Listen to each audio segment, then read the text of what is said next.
Il faut arrêter de dire qu'on doit enlever l'aviation des rêves des enfants.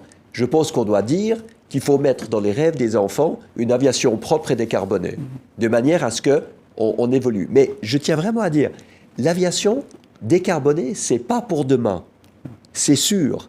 Mais par contre, la mobilité décarbonée, c'est pour aujourd'hui. Les immeubles décarbonés, c'est pour aujourd'hui. Vivre aujourd'hui en société, ça peut être décarboné aujourd'hui. La gestion des déchets, les énergies renouvelables. Aujourd'hui, au Portugal, l'énergie solaire est 4 fois moins chère que le nucléaire, le gaz et le pétrole. Donc, on voit qu'il y a des domaines dans lesquels il faut aller plus vite. Le digital. Aujourd'hui, le digital, c'est le même niveau d'émissions de CO2 que l'aviation.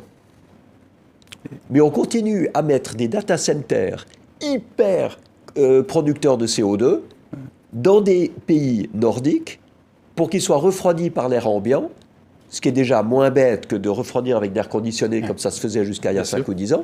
Mais le plus intelligent, c'est quand même de les mettre près des villes pour pouvoir utiliser cette chaleur pour chauffer les villes et faire de la cogénération. Donc on voit que tant qu'on est en silo, on ne va rien résoudre. Ce qu'il faut, c'est que chaque problème soit une solution pour autre chose.